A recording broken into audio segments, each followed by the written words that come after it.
Isinisi ni Virgil sa Diyos ang kanyang pagiging lumpo.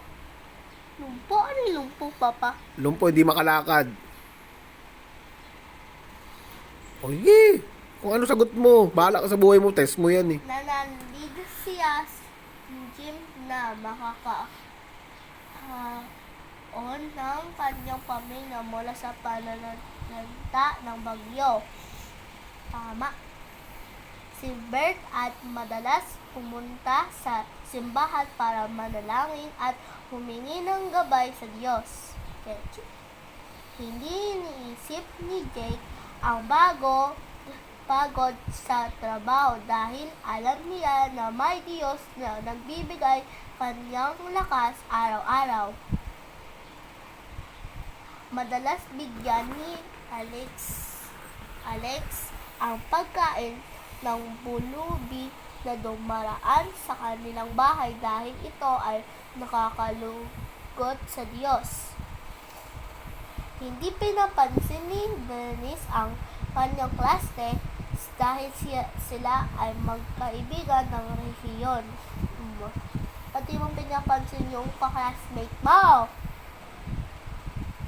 Hindi nawawalan ng pag-asa si Susan na makakaahon ng kanilang pamilya sa kahirapan bastang maging masipag siya at manalangin sa Diyos. Panuto, unan ang angkop na salita. Ang 11 na. walang imposible sa. Nagka ba check dito?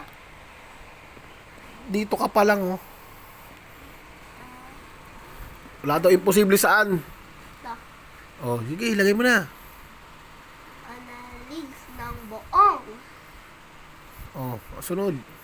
na ang lahat ng iyong. Ay, di pala, ito lang pala yun.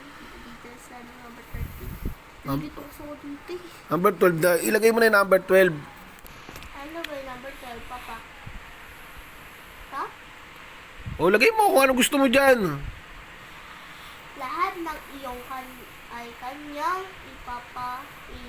Lahat ng iyong number 13. Anong sagot sa 13? Lahat ng iyong kahilingan siguro. Number 14. Nang at tiyag. Sasamahan ng Pag-asa at 14 muna, tanga. 14 na nga to. Oh, sige na. Oh, ano ang sagot sa 14?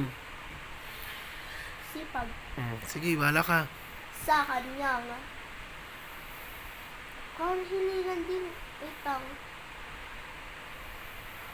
Bakit itong number 15 dito? Pananalig. Wala dito. Wala ko. Piliin ng check kung ito ay nagpapakita ng panalalang sa Diyos at X kung hindi. Manalangin. Siyempre, ito check ko. Check. Oh, pindutin mo yung choose. Oh. Ito, check. Mawala na ng pag-asa. Magtiwala. Magamba. Lakasan ng loob.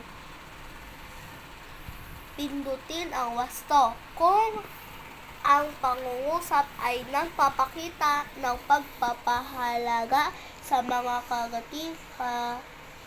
kagamitan sa simbahan at di wasto kung hindi. Maging maingat sa paghawak ng mga kagamitan sa loob ng simbahan. Di wasto. Basto yun, tanga. Ha? Wasto ba? Ang pagpapahalaga sa mga kagamitan sa loob ng simbahan ay pagpapakita ng pagmamahal sa Diyos. Wasto, di ba? Hayaan na lamang ang mga naiwan na basura sa mga tao. Hindi wasto.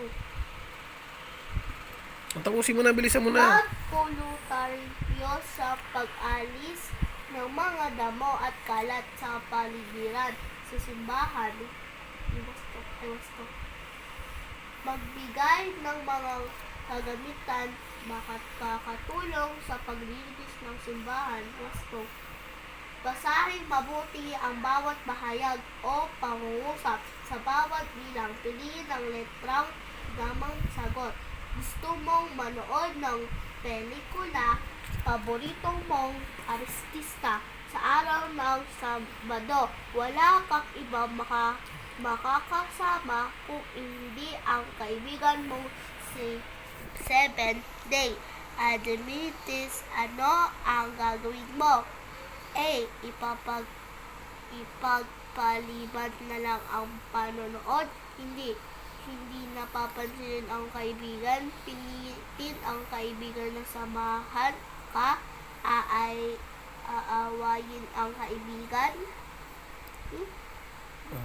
Kala mo, sige, kung ano sagot mo.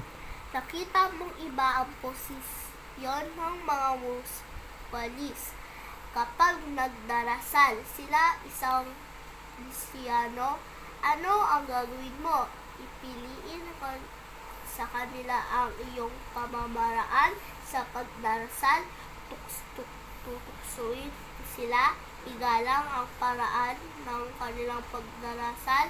Pagtatawanan sila.